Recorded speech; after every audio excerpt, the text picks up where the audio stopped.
Guénaud, conseiller spécial du président de la République française Nicolas Sarkozy, est l'invité de TV5 Monde. Bonjour Henri Guénaud. Bonjour. Alors on va bien sûr parler dans quelques instants du discours devant le Congrès hier à Versailles du président de la République, dont on dit que vous l'avez écrit avec lui, ce discours. Vous ne me démentirez pas? C'est le discours du président de la République. Bon, mais d'abord un mot sur ce remaniement ministériel. Il va être annoncé donc demain matin. Un large remaniement ministériel? Écoutez, je ne vais pas répondre à cette question maintenant. Vous le verrez bien quand le président de la République aura arrêté ses décisions et les aura annoncées. Voilà, je pense qu'il n'est pas convenable de parler de ça avant l'annonce officielle. Oui. Mais il s'agit de marquer une étape, une rupture dans le quinquennat? Une rupture, non. C'est une phase supplémentaire, une étape supplémentaire. Les choses continuent. Le président de la République a dit hier quel sens il entendait donner à partir de maintenant à l'action du gouvernement. Voilà. Cette nouvelle équipe mettra en œuvre les orientations du président. Il y a les ministres qui s'en vont à Bruxelles et d'autres qui peuvent être remplacés. On annonce Christine Albanel remplacée par Frédéric Mitterrand, qui lui-même a annoncé aujourd'hui qu'il allait être nommé ministre de la Culture. Je n'ai aucun commentaire à faire. Oui.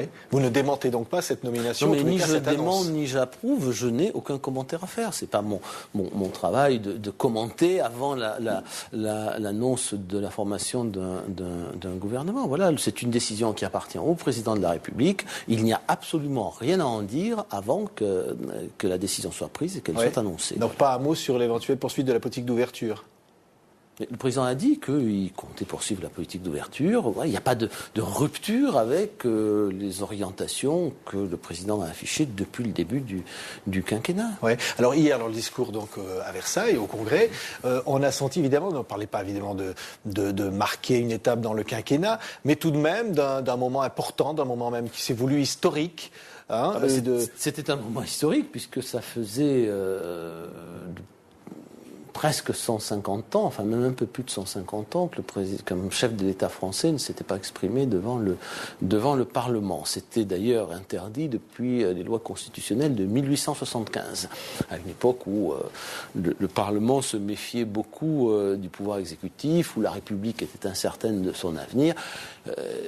Cette époque est passée, cette époque est révolue. La nouvelle rédaction de la Constitution autorise le président à venir parler lui-même devant le Parlement au lieu d'être obligé de faire lire des messages écrits par quelqu'un d'autre.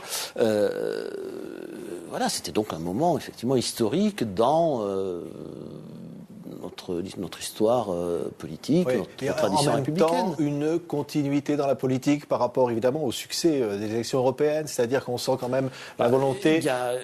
Il y a une volonté de continuer à mettre en œuvre les promesses du quinquennat, les engagements que le président a pris pendant la campagne présidentielle, tout en tenant compte des circonstances, et notamment de la crise mondiale.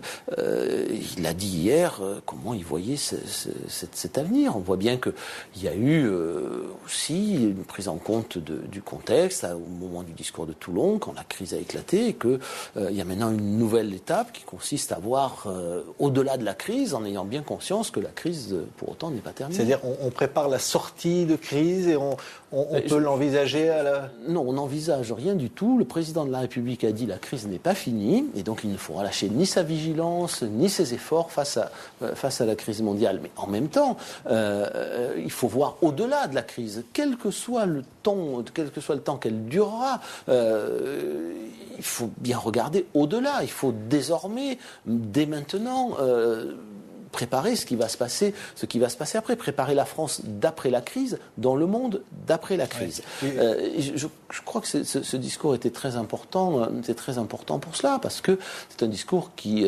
allait bien au-delà de la réponse immédiate aux difficultés du présent. Oui, et ceux qui, et notamment dans l'opposition, n'y ont vu que l'annonce d'un grand emprunt. Vous dites que évidemment, ça n'est pas que ça.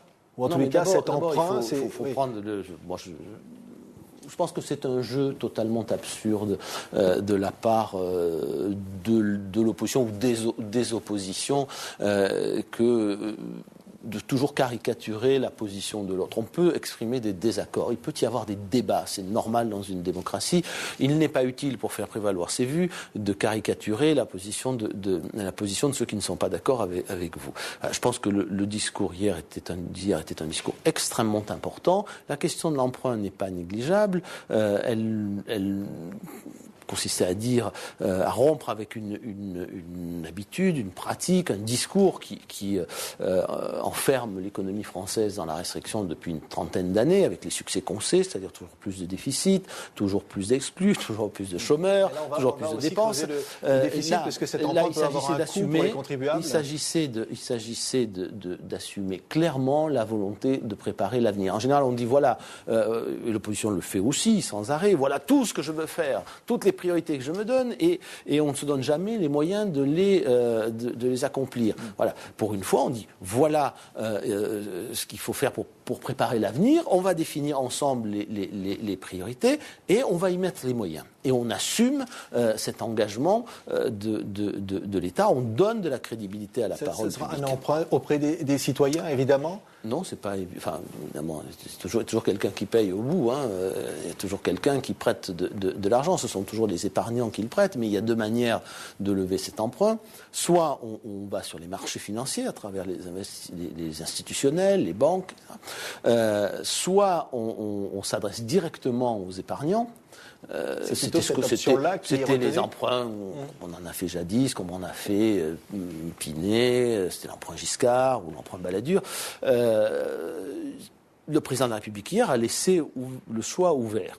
Pour l'instant, parce que chaque formule, évidemment, a des avantages et des inconvénients. Donc nous verrons le moment venu, c'est-à-dire après les 3 mois de débat sur les priorités, quel sera le montant des dépenses que nous souhaitons collectivement consacrer à l'avenir et comment on les finance. Ça sera forcément de l'emprunt. Est-ce que ça sera un emprunt sur les marchés financiers ou un emprunt auprès des épargnants ? Nous en déciderons à ce moment-là. Un autre aspect du discours, c'est la burqa. Le président de la République est très clair sur cette question, sur la question de la laïcité aussi, d'ailleurs, au plan plus général.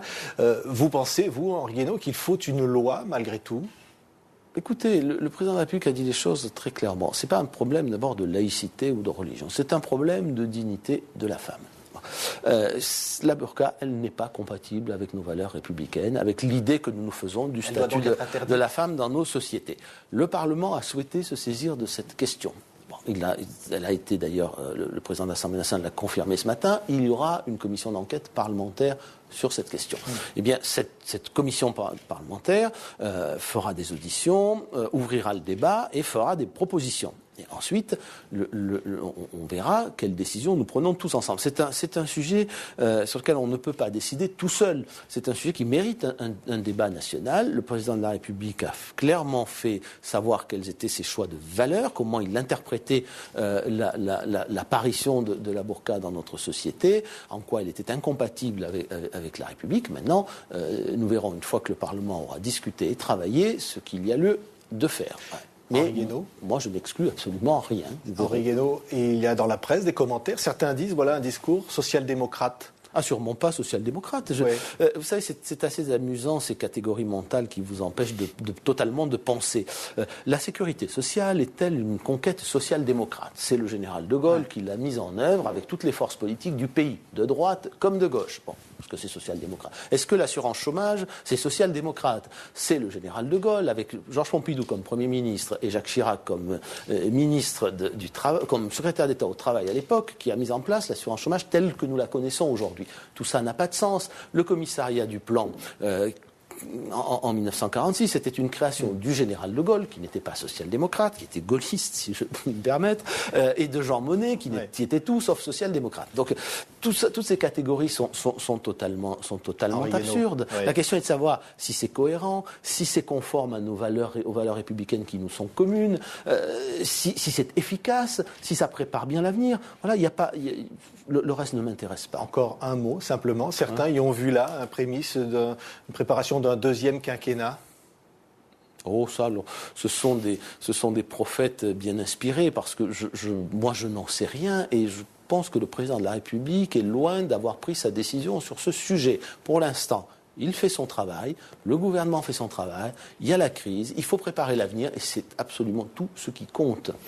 Le temps viendra bien assez tôt où nous nous poserons le problème des prochaines échéances électorales. Merci Henri Guénaud, conseiller spécial du président de la République française, d'avoir été l'invité de TV5. Merci à vous.